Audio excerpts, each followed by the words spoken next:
السلام علیکم ورحمۃ اللہ وبرکاتہ۔ سورۃ آل عمران آیت نمبر 21۔ اعوذ باللہ السمیع العلیم من الشیطان الرجیم من ہمزہ ونفخہ ونفثہ۔ اللہ کی آیتوں کا کفر۔ اللہ تعالیٰ کی آیات دو طرح کی ہیں۔ ایک ہیں وہ آیات کہ جن کی تلاوت کی جاتی ہے، ان کو آیات مطلوبہ کہا جاتا ہے، تلاوت کی ہوئی آیات۔ اور دوسری آیات وہ ہیں جو کائنات کے اندر ہیں، اس کو نشانیاں کہا جاتا ہے، زمین، آسمان، سورج، چاند، ستارے۔ ان آیتوں کا کفر یہ ہے کوئی ان کو ماننے سے انکار کر دے، یا دوسری صورت کفر اعراض ہوتی ہے۔ کفر اعراض کا مطلب ہوتا ہے کہ زبان سے تو انکار نہیں کرتا، دل سے انکار نہیں کرتا، لیکن عمل بھی نہیں کرتا۔ آج ہم مسلمانوں کے اندر کفر اعراض بہت زیادہ ہے، یعنی مانتے ہیں، زبان سے اقرار کرتے ہیں لیکن عمل نہیں کرتے۔ یہ بھی کفر کی ایک صورت ہے، اگرچہ اس کا حکم وہ نہیں ہے جو اس کفر کا، کیونکہ اس کے ساتھ تو انسان دائرے سے نکل جاتا ہے اور اس میں جہنمی ہے وہ شخص۔ لیکن یہ جو شخص ہے یہ کبیرہ گناہ کا مرتکب ہے اور اللہ تعالیٰ کی مشیت کے تابع ہے، وہ چاہے اس کو معاف کرے، وہ چاہے اس کو سزا دے۔ اور دوسری صورت اللہ کی بنائی ہوئی مخلوقات میں سے اس کا کفر یہ ہے کہ مثلا سورج، چاند، ستارے کے بارے میں یہ نظریہ رکھے یہ سب کائنات کا نظام خود ہی بن گیا، یا وہ یہ نظریہ رکھے کہ ان کو اللہ نہیں چلا رہا، کوئی اور چلا رہا ہے، یا وہ یہ سوچ رکھے جی جس طرح کے بعد لوگوں کی سوچ ہوتی ہے کہ جی زمین کے اندر ایک ہوتا ہے امام ہوتا ہے، کوئی کتب ہوتا ہے، کوئی ابدال، جس طرح کے صوفیہ کے نظریات ہیں۔ یہ سب کی سب کفر کی صورتیں ہیں کہ اللہ تعالیٰ کے بنائے ہوئے نظام کو کسی اور کی طرف منسوب کرنا، یا یہ کہنا کہ بنایا تو اللہ نے ہے لیکن اب اللہ تعالیٰ نے کسی اور کو سونپ دیا، اب کوئی اور، یہ سب کے سب کفر کی صورتیں۔ جو اللہ کی آیتوں کا کفر کرے گا، جو کفر کرتے ہیں اور نبیوں کو قتل کرتے ہیں بغیر حق کے، بغیر حق کے کی جو قید لگی ہے، سوال پیدا ہوتا ہے کیا کبھی کوئی نبی حق بھی قتل ہوا ہے؟ جو بھی نبی قتل ہوتا ہے وہ ناحق ہی ہے۔ تو یہ کیوں کہا؟ یہ مزید قباحت بیان کرنے کے لیے، ایک تو نبی قتل کر دیا اور کیا بھی ناحق، اس کو کہتے ہیں مزید قباحت بیان کرنے کے لیے اس قید کا ساتھ ذکر کر دیا کہ نبیوں کو یہ قتل کرتے رہے بغیر حق کے۔ بنی اسرائیل اور اس طبقے کے لوگ مراد ہیں۔ وَيَقْتُلُونَ الَّذِينَ يَأْمُرُونَ بِالْقِسْطِ مِنَ النَّاسِ، اور وہ قتل کرتے ہیں ان لوگوں کو جو نیکی کا حکم دیتے ہیں۔ اب اس کے مرتکب ہمارے زمانے میں بھی موجود ہیں، لوگوں کو شرک سے روکنے والے، ان کو یہ نام دیا جاتا ہے کہ جی یہ اولیاء کو نہیں مانتے، یہ بزرگوں کے منکر ہیں۔ اگر آپ کہیں گے کسی چیز پر، کسی منکر پر آپ رد کریں گے تو آپ کے اوپر الزام لگے گا۔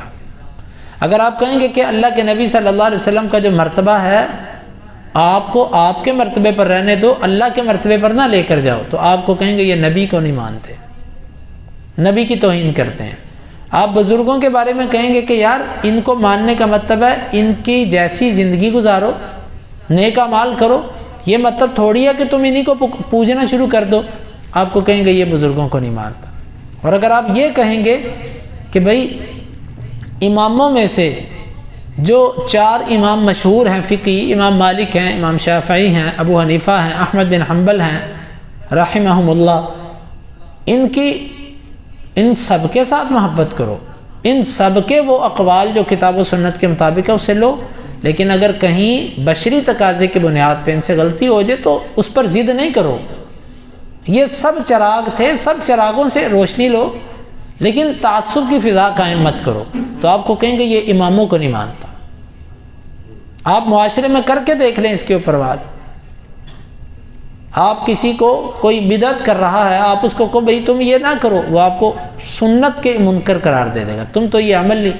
مثلا نماز کے بعد دعا بھئی حدیث میں نہیں آتی، اللہ کے نبی صلی اللہ علیہ وسلم نے کبھی نہیں کی، اجتماعی دعا جو کی جاتی ہے نمازوں کے بعد فرض کے، آپ کو کہیں گے یہ دعا کا منکر ہے۔ یعنی کہ ایک طریقہ یہ بنا لیا گیا کہ بجائے اس کے کہ اس کو اچھا روپ دیا جاتا، اس کو منفی طرف لے جایا جاتا ہے۔ اور کتنے ایسے لوگ ہیں جن کو صرف انہی بنیادوں پر فسادی کہہ کے، منکر کہہ کے، گستاخ کہہ کے قتل کر دیا جاتا ہے، مار دیا جاتا ہے، ان کے خلاف مقدمے چلائے جاتے ہیں، ان کو جیلوں میں ڈال دیا جاتا ہے۔ وَيَقْتُلُونَ الَّذِينَ يَأْمُرُونَ بِالْقِسْطِ مِنَ النَّاسِ، اور وہ قتل کر دیتے ہیں ان لوگوں کو جو انصاف کا حکم دیتے ہیں۔ واللہ آج بھی آپ اگر آواز اٹھاتے ہیں تو بہت سارے ایسے لوگ ہیں جو آپ کو ختم کر دیں گے، بہت سارے ادارے ایسے ہیں جو آپ کا نام و نشان مٹا دیں گے۔ آپ کھل کر اگر کہتے ہیں کہ بھئی اللہ کی کتاب کے مطابق فیصلے کرو، اللہ کی کتاب کے مطابق اپنے نظام کو چلاؤ، تو آپ کو سورج نہیں دکھنے دیں گے، آپ زندگی میں سورج نہیں دیکھ سکیں گے، اور آپ کو ایسے غائب کیا جائے گا کہ بس کوئی آپ کو عبرت کے طور پر بیان کرے گا، دیکھا نا اس نے یہ بات کی تھی، تو وہ دنیا میں نظر نہیں آتا، دنیا میں نہیں رہا وہ بندہ۔ لیکن یہ طریقہ پرانا چلا آ رہا ہے۔ ہر نیکی کا حکم دینے والا، امر بالمعروف اور نہی عن المنکر کرنے والا، ایسے لوگوں کا جو ہے وہ ان کی سزاؤں کا مستحق بنا ہے۔ فبشرہم بعذاب علیم، ان تین قسم کے لوگوں میں جن میں تینوں صفات ہوں یا کسی ایک کے ساتھ وہ متصف ہوں، ان کو خوشخبری دے دو دردناک عذاب کی۔ خوشخبری، بشر، بشر کا لفظ جو ہے نا، بشر کا لفظ بھی اسی سے نکلا ہے، جو چمڑے اور جلد کو کہتے ہیں، سکن کو۔ بشارت کو بشارت بھی اس لیے کہتے ہیں کہ وہ خبر کہ جس کے اثرات آپ کی جلد پر نمایاں ہو جائیں، چاہے وہ خوشی ہو چاہے وہ غمی ہو، اس کو بشارت کہتے ہیں۔ لیکن اکثر اس کا استعمال اچھی خبر کے لیے ہوتا ہے، بری خبر کے لیے اس کا استعمال نہیں ہوتا۔ یہاں تو بطور طنز کہا جا رہا ہے، ان کو ذرا خوشخبری دے دو دردناک عذاب کی، کہ تم نے دنیا میں جو کرنا تھا کر لیا، اب تمہارے لیے خوشخبری ہے۔ یا دوسرا مطلب اس کا کہ ایسی خبر دو کہ جس سے ان کے چہرے کے جو اثرات ہیں وہ بدل جائیں۔ خوشخبری کس چیز کی دینی ہے؟ عذاب علیم، دردناک عذاب کی۔ یہ تو عذاب ہے نا، اولئک الذین حبطت اعمالہم فی الدنیا والآخرہ، ایسے لوگوں نے دنیا اور آخرت میں اگر انہوں نے کوئی اعمال کیے ہیں تو وہ دنیا میں بھی ضائع اور آخرت میں بھی ضائع۔ یعنی کہ اللہ کی آیتوں کا کفر ہو جائے، یا نبیوں میں سے کسی کو قتل کر دے کوئی، یا وہ کسی نیک آدمی کو نیکی کا حکم دینے والے اور برائی سے روکنے والے کو کوئی قتل کر دے، ایسے بندے کے اعمال اللہ ضائع کر دیتا ہے۔ اس نے کچھ کیا بھی ہو تو اللہ تعالیٰ اس کو ضائع کر دیتا ہے۔ ہاں اگر وہ سچی توبہ کر لے، اللہ تعالیٰ سے معافی مانگ لے تو رب اس کو معاف کر سکتا ہے، بصورت دیگر نہیں۔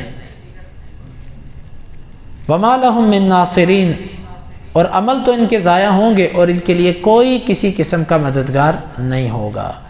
تو اس آیت مبارکہ میں ہمارے لیے دعوت کا پہلو یہ بنتا ہے کہ اللہ کی آیتوں کے کفر سے بچیں، کفر بالاعراض خصوصی طور پر، جو عمل نہ کرنے کی ایک عادت ہمیں پڑ چکی ہے، اور دوسری صورت کہ نیک لوگوں کو قتل تو اللہ کا شکر ہے کہ دیندار طبقے کے اندر یہ تصور نہیں ہے، لیکن پھر بھی ان کے بارے میں جو طنزیہ انداز یا جو ایک